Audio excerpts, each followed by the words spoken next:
Hello,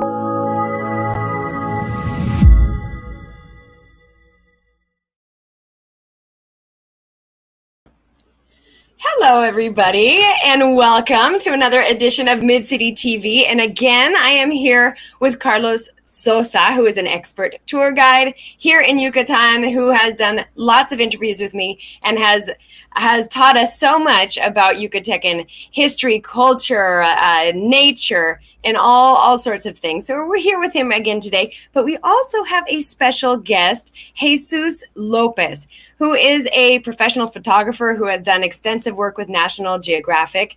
And he's here today, Carlos and Jesus. They're going to tell us about an upcoming trip to Calakmul. In our interviews before, Carlos and I have talked about Calakmul, so you can go, I'll leave the link to that interview above if you want to get a little bit more knowledge about what is Calakmul and what you will see. But upcoming in July, we are having a trip where they are hosting a photographer's trip, and they're going to tell us about it. So I'm going to bring them in right now. Hello, Carlos, once again, and welcome, Jesus. Hi. Hello. Restaurant. Yes, it's so great to have you guys here. I'm very happy, and I'm excited to tell everybody about this trip because I know that people have been asking me about it, and I think it's a really awesome thing that's going to happen. So before we talk, as I tell them a little bit about what our chat is going to be about today, but before we get to that, why don't we first introduce Jesus Lopez? As he's our guest. Carlos is always here with us, but we'll let Carlos introduce himself in a minute. But Jesus, tell us a little bit about yourself, Jesus. Okay, well, I have been a photographer for 33 years, and all those 30 years doing something for National Geographic. My main expertise in photography is archaeology and nature.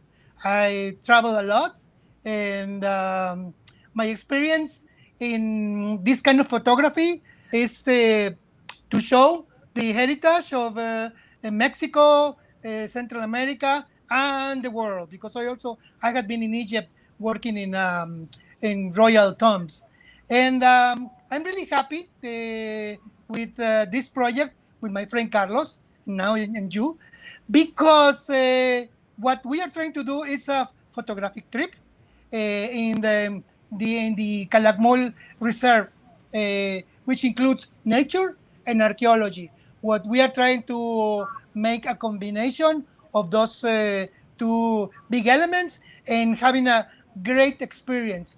What I try to do all the time is to give our guests a live experience, and also the way that I like to do this kind of workshops is an experience like I do when they give me an assignment with National Geographic. Getting up early, going to bed late, and having all kinds of adventure in between. All kinds. And that includes everything. Okay? So, for instance, in order to the idea to go early in the morning, like we do when we take pictures for National Geographic, is getting up 3 in the morning and going to the place and wait for the light and having incredible photography that you can see in National Geographic around the world. So, so my experience that I tried to long time ago I started to make workshops, but before I was giving only speeches about my work, and then I decided to go further and trying to show alive experiences in the field, and people really like them because it's not only the fact that we are taking pictures, but having the experience, learning about the environment, about the archaeological site, in this case, Calakmul, and everything in a combination with my friend Carlos, who's an expert in nature and archaeology too, and he knows everything, the plants, the people. So we have a very good combination in here, and we're gonna do very tough photographs, having in mind that what we are trying to do is something that could published in National Geographic. So that's the idea. Yes. Okay, good. So, but we want to I want to bring it back a little bit and explain really well what exactly the trip is going to be, so we can get a good idea. But before we do that, let's hop over to Carlos again. Carlos, tell us a little bit about yourself. I know most everybody already knows Carlos, but just to reintroduce yourself, tell us about yourself, Carlos. I've been a tour guide for many years, as many years as Jesus has been a photographer. So we're around on the same line. I've been working on the whole peninsula of Yucatan, related to archaeology, to nature, everything that is found around here. What is culture, colonial cities, you name it. Everything that we have around here, that's part of my passion and part of my work. Yes. Yes. So I think that this marriage, this trip that is coming up is going to be a fantastic trip. It's such a great opportunity to learn. So just real quick, for those of you who are watching, if you have a question, go ahead and write it in the comments, because I can see the questions come through. So, Jesus already started to tell us a little bit about what it is we're going to do. So the trip starts in what dates? July 8th, which is a Thursday, and it will be 3 nights and 4 days. Okay, so July 8th until the 13th, you said? No, 11th. Until the 11th. Let me. So that will be 3 nights and 4 days. Yeah. So July 8th until the 11th. So we have a little bit of time to prepare. Which is Sunday. Right. And Sunday evening we'll be back. Okay. So this trip is a trip to learn about the bioreserve Calakmul, and also to brush off our photographer skills.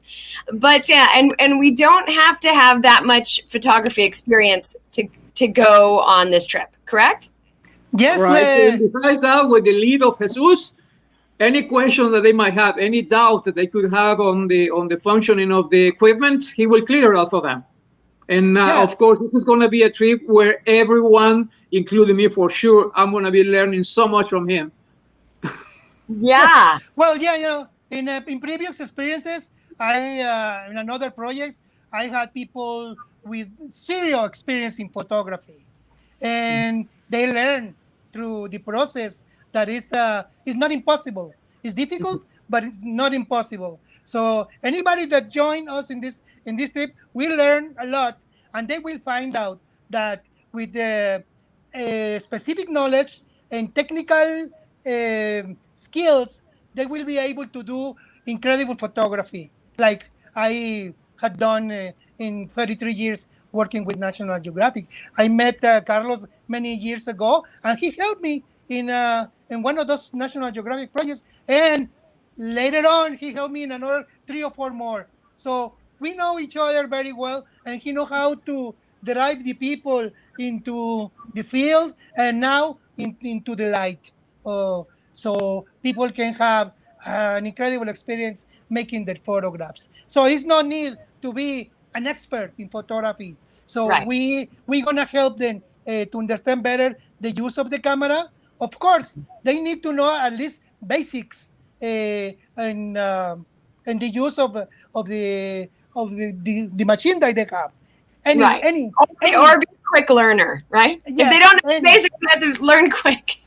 And besides that, we're going to be having a ride of almost 5 hours from here to Conjuas, which is near at the entrance of Calakmul. So during those 4 hours, they can ask questions to Jesus. So anything, any specific question about what do I do with this, how do I do it, in that moment, he can clear it up. Right. So this, but just to be clear, this could be for amateurs, but also for people with more experience. Certainly. When I were talking before, there's 2 guides, because Carlos is also a very skilled photographer. So there's 2 guides. So maybe, if there's some people that are way more experienced and more of the beginners, we could kind of break people up as well. Exactly. Yeah, we can work it out once we get to the sites and we see what the conditions of the kind of photography that is going to be made in that particular day. Then we'll decide if we can be all together, we'll do it. If not, we just split a little bit so we can take advantage of being less. When you're talking with nature, the less, the better. less noises, less odor of our bodies that the animals will be smelling. So it will be easier in a way. But we'll work it out once we get there. Okay. So for those of us who have not been to Calakmul, what will we expect when we go there? Because we'll go there to get some experience with photography, but also we'll have a completely a brilliant experience within nature. So tell us a little bit about that. Well, two things, Calakmul you will find, and they're all together. Nature. Calakmul is the second lung of the world after the Amazons, the Mato Grosso in Brazil. So this Calakmul is located in this particular second line. Calakmul has 760,000 hectares of extension. This is the second largest reserve, or the largest reserve of jaguars in Mexico. And besides that, there are about 350 species of birds and different mammals, different reptiles, plants. There's a place where you can find several dozens of orchids, or different kinds of orchids and other different kinds of plants. And besides that, we have one of the most spectacular archaeological sites that the Mayas built that is called Calakmul, the same name. Right. And that day, the Sunday, the last day that we're going to be spending there, which is Sunday, early in the morning, we're going to be driving to the site. So we're going to be spending all morning at the site, walking around, and then Jesus is going to show them how to do photographs of archaeological sites, of all the buildings and all these kind of different spots that we're going to be finding there, and going to visit the site. And after that, we'll come back. But they're going to be able to see nature. And there are so many things in that nature, and that particular region of Calakmul is one of the regions. So we're going to be having a complete tour in that case. It's going to be archaeology. Real quick, I'm bringing up a couple of the photos that you actually shared with me for our whole interview on Calakmul. So these might be some things that some of the wildlife we might see, correct? Yeah, this is an ocellated turkey. And here's those orchids, yeah? Those are the orchids. Some of the orchids. I can see that clear. That's another bird, but I don't see very clear which one is that one. Yeah, you have it small on your screen. But these are some of the things that Jesus, you'll be teaching us how to focus in, how to maybe find. Well, both exactly. find and focus in on some of this wildlife. Exactly. What I'm going to do. One thing that we have to be aware of is that nature has its own way. So we are trying to see. We will try to see like the animals and everything, but animals, they will do whatever they're gonna do, and they don't care if we are around. I mean, what I mean is that maybe they show up, maybe don't. But for sure, if we're gonna see howler monkeys, we're gonna see toucans, we're gonna see all kinds of birds. Spider monkeys. Those are the bats of the volcano. But we can the bats. The bats are more likely to see them because they have a schedule to go out and come back. So we have to be ready in there to take pictures of them. And also, what I can teach the people is to do close up on plants, on flowers. If we have orchids, I'm gonna show them how to do this in the field, because sometimes it's difficult. But when you are in the field, you have to be traveling light, but you can work with the equipment that you have. Yeah? And one of the things that I always tell to my students is that you don't need to have the top of the line camera, the top of the line flashes, the top of the line everything, because even me, I had published pictures in National Geographic with the cheapest of the cameras and the cheapest of the straps. The thing is that you have to know what to do with the equipment. When they ask me what's the best camera, I say the one that you have in your hands, and you need to know how to use it. Yeah, and very soon. That's it. Yeah. You're gonna have to show me how to use it, because I use, like I said last time, I use this as my camera. No, but that's the thing. Even with the cellular, if you have a cellular phone, and then you have to deal with that, you need to know how to use it. But then that's one thing, and then you know how to learn to read the light. That's one of the most important things that I want to show our students. The learning how to read and appreciate the light, because it's one of the most important things. One of my professors, National Geographic photographer, told me once.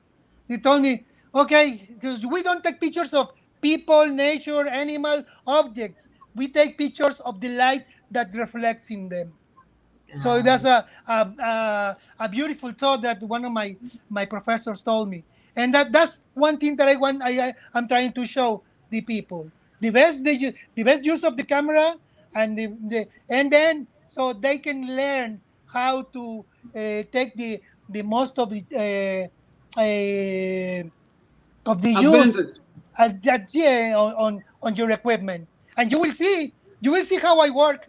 I even make my own light devices, and for that I go to places that you don't know, to the places where they sell fabrics for curtains or stuff like that, to Right. soften the light. Yeah, it's impressive how what kind of things that I do.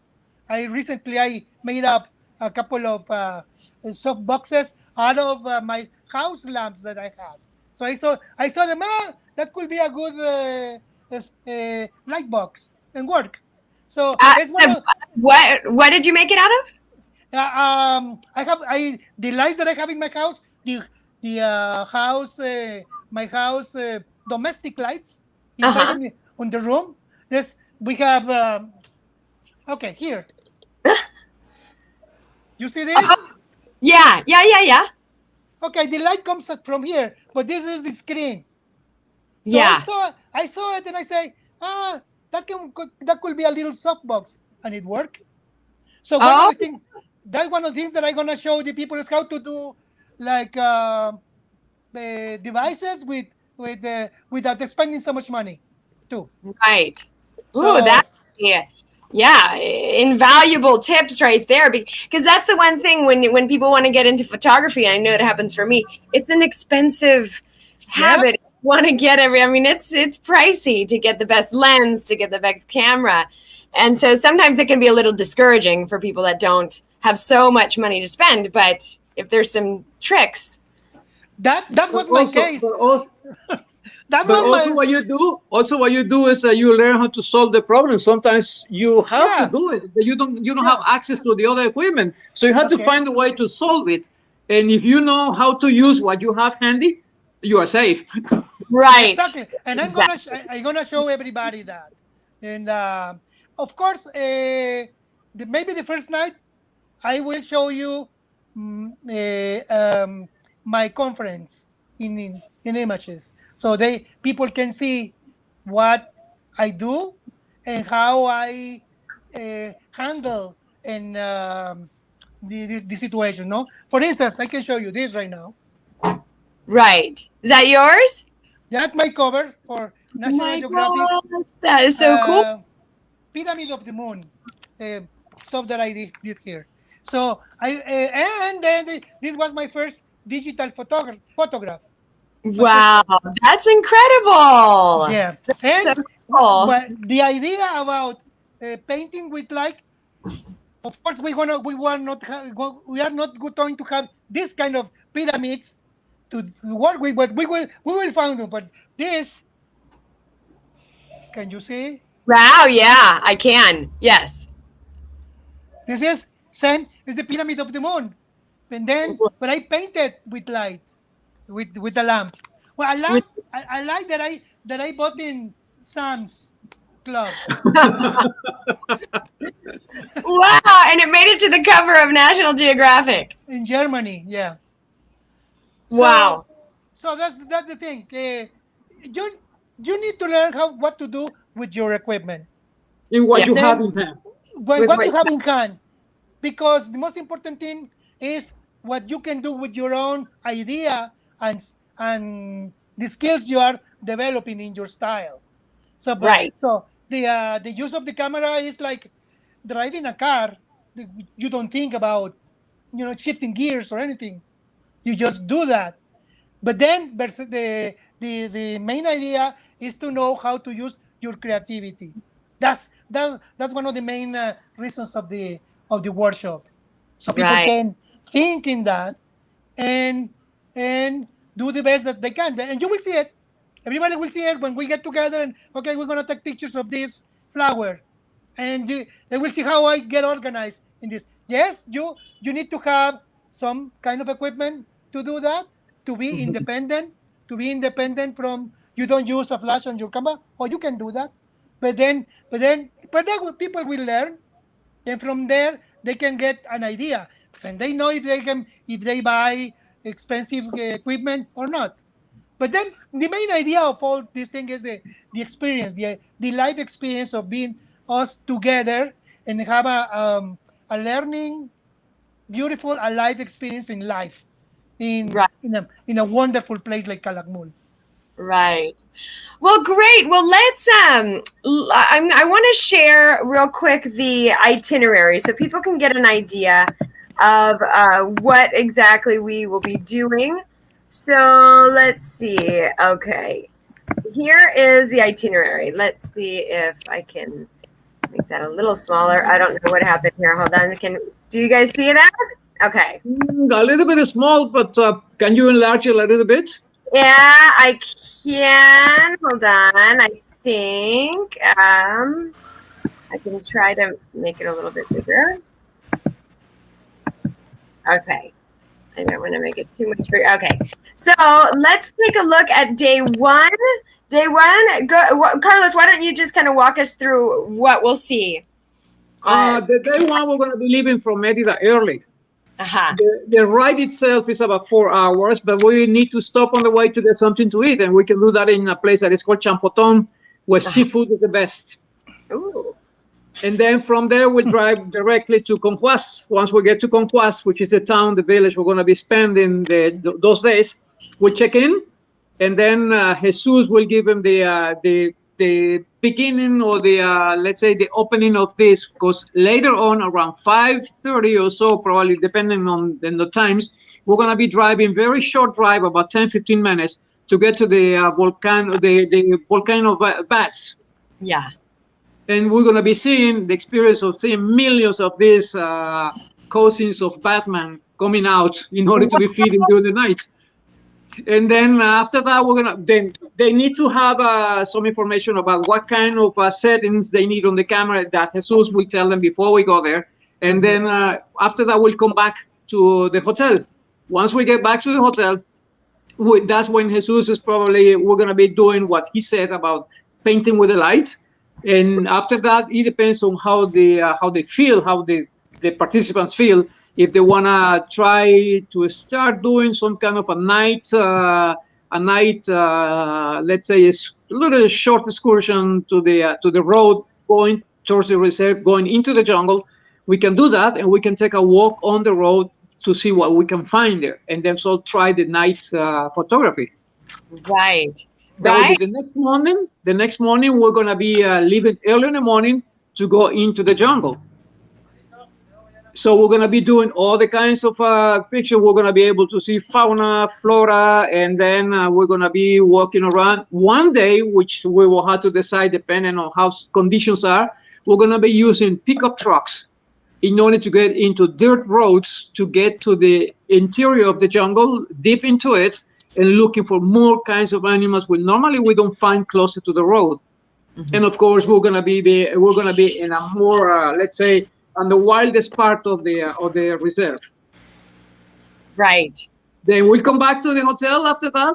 There will be some time for people can get something to eat, and there will be a workshop in the afternoon. And then at night, we're going to be driving again on the road towards the archaeological site, which is about some 20 kilometers, which is roughly around 12 miles, that we're going to be getting to a spot, which is the entrance to the nucleus of the reserve. And that's where we're going to be setting up all the equipment with the tripods in order to do the astral photography.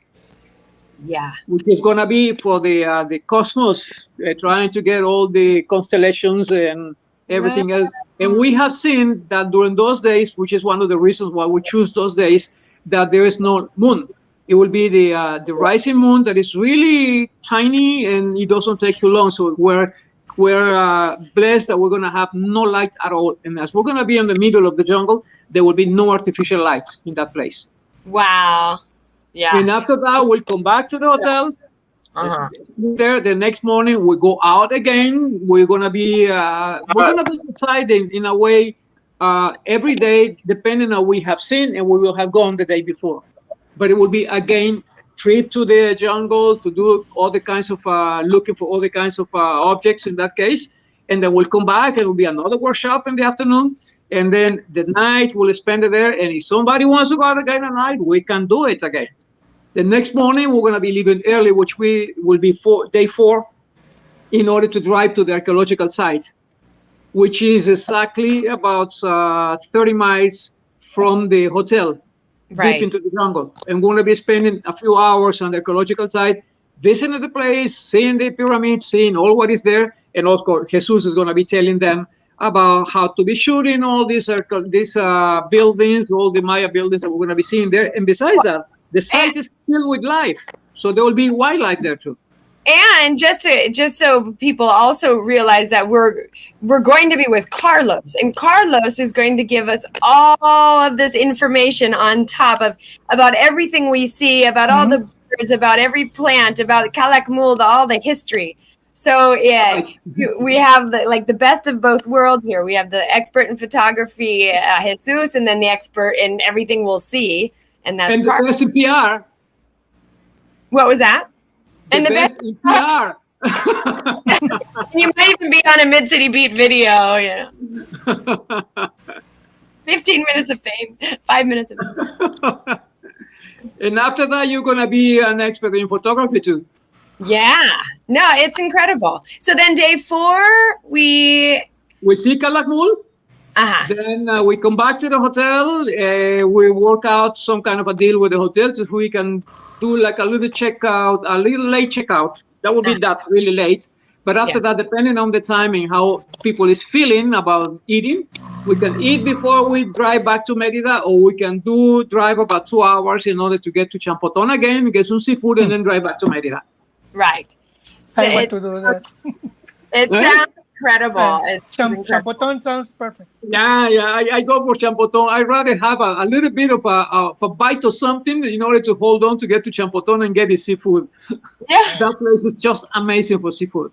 Oh, no, in Campeche. Champoton, that's called the town. Oh, Champoton is the town. Okay. Yeah. And let's see. So let's give people an idea about how much this is going to cost. It's all the trip, including the price that we're going to be giving them does not include hotel, does not include meals. It includes all the transportation that we need, all the guides, the local guides, our services, the transportation, everything is included. That all the expertise of Jesus doing all the workshops and everything else, that is going to be $330 US per person. And then the hotels get to an approximate a night. I think it was about 750 pesos and up until. We're talking about the hotel. We're talking about something between 35 to about 50 US per night per room. So if there are 2 people, it's divided in 2. And some of these hotels, they have 3 beds, so you can actually, if there are some friends that want to be together, they can be 3 in the room, and that will be less what they had to pay for the room, each one of them.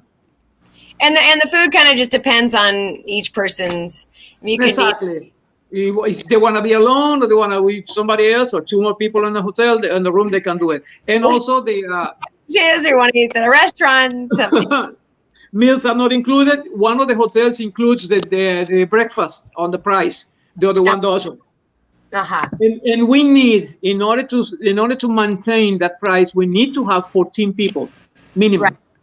Right. Because if we have less than 14, the price might go. We'll have to go higher. Right. And what is the maximum amount of people that can be on the trip? The maximum that we can take will be 18. Okay. Yeah. 18 included. 17 actually. 17. And I did want to put this up real quick too, the equipment suggested, so people have an idea about what it is that they might need to bring. So why don't you, maybe Jesus, can you take us through some of the equipment? Sure. Okay. Well, your camera, of course, the amount of lenses that you want to bring, that's okay. At least one strobe, one flash. Very important. Tripod. Solid, good tripod. Because sometimes my students come with this tripod that is so skinny, Shaky, and I told shaky. I tell them I give that to the cat to play with.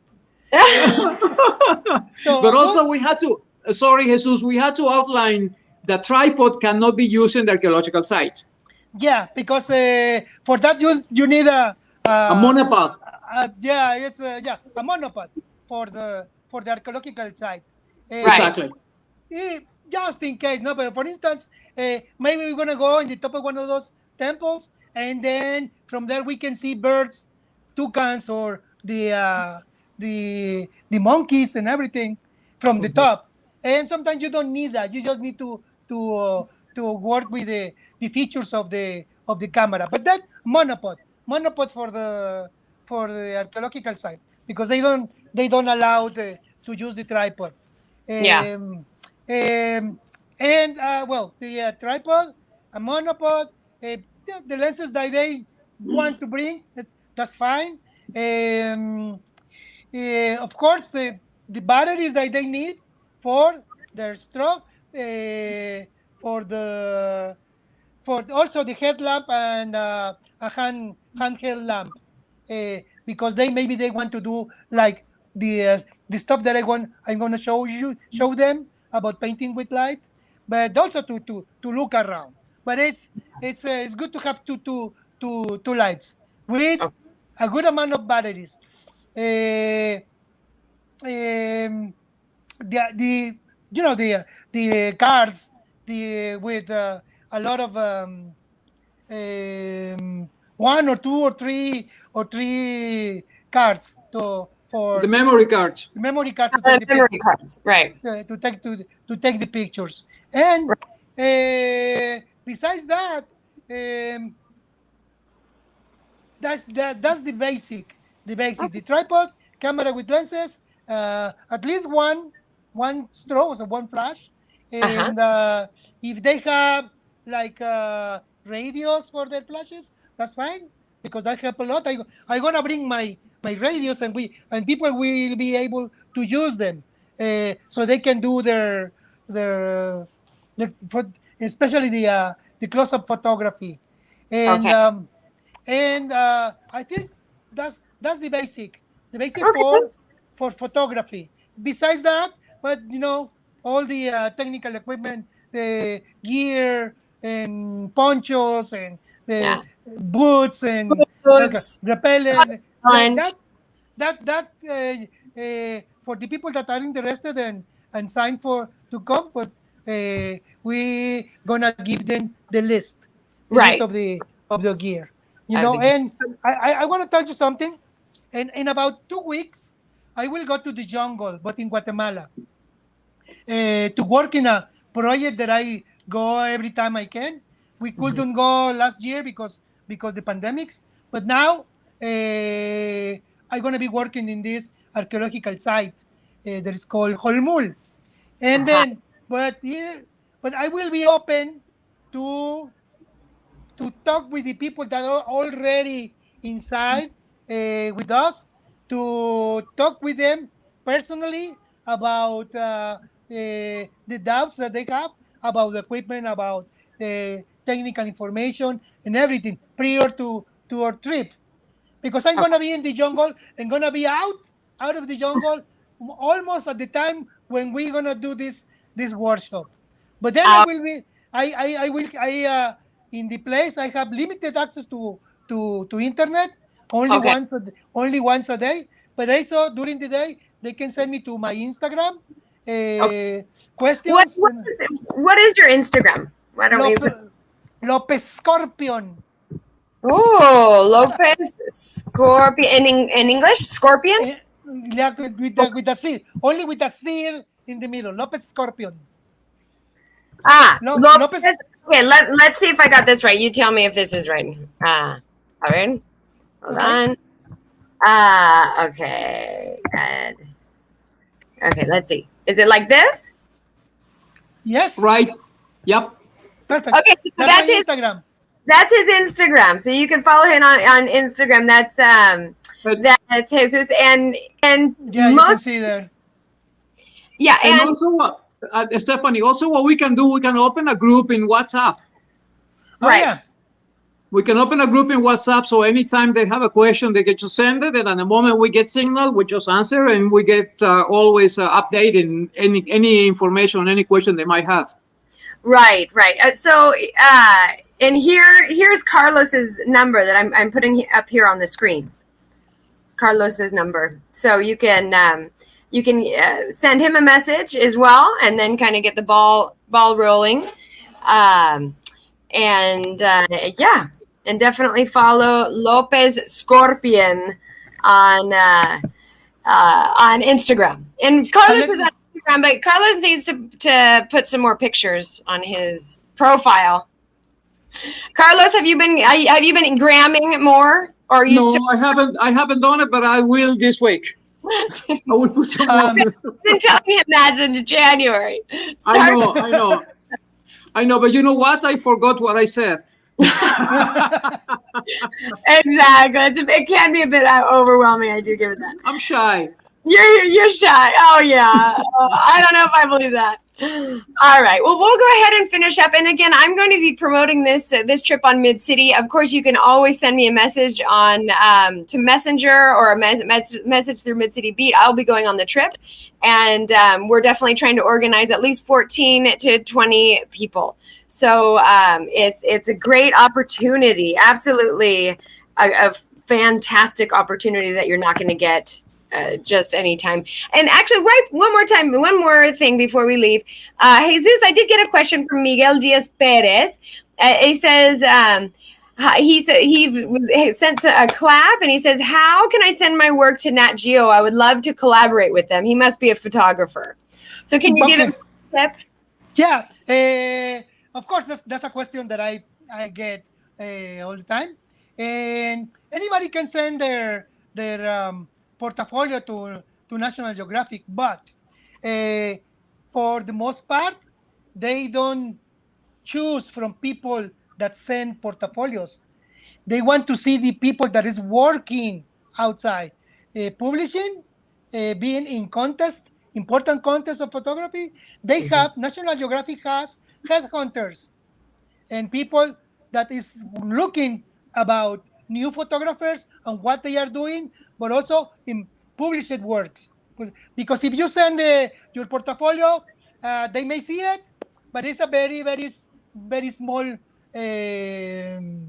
possibility to get into.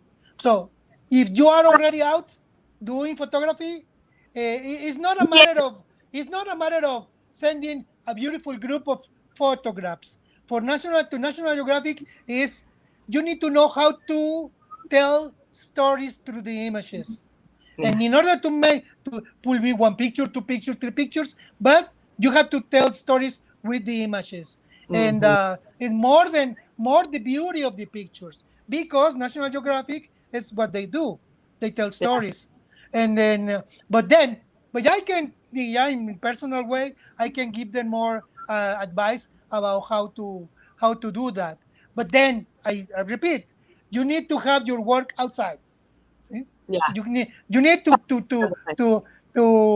be in contest of photography or publish work in magazines, newspapers, books, and then from there, people in National Geographic, they can see who can fit into in the idea of the National Geographic works. Well, thanks. And Mike says thanks. And I am personally a big fan of Mike Diaz's photographs, who I follow him all the time. I always share his photos. So hopefully, Mike, that you'll come and join us on the trip. That would be great to have you. So yes. We'll go ahead and finish up. Any last thoughts? No? Well, like I said, I'm going to... Go ahead, Carlos. No. Go ahead. Well, like I said, I'm going to be telling everybody about this trip. You can get a hold of me through Mid-City. You can follow Jesus on his Instagram, and you can also get a hold of Carlos on his cell phone. So we'll go ahead and finish up. Thanks so much, you guys, for coming. And we hope that we can get a good group of adventurers to go on this trip to Calakmul. That would be really awesome. Put on our dinner. Yeah. All right. Okay. Oh, one more question. Doris Uber, is it trip in English or can you explain in Spanish too? No, it will be both of them. Yeah, It's bilingual. yeah. Huh? It's thing. bilingual, sure. Bilingual. Yeah. No problem. Carlos and Jesus are Mexican. So, and they speak fluent English and obviously, fluent Spanish. And I speak Spanish. A little bit of Spanish we speak. Yeah. All right. Well, we'll finish up then. Thanks so much, you guys, for coming. Thank you, Stephanie. Hopefully we'll see everybody who's watching this in Calakmul. Perfect. We're looking forward to see everybody. Bye-bye.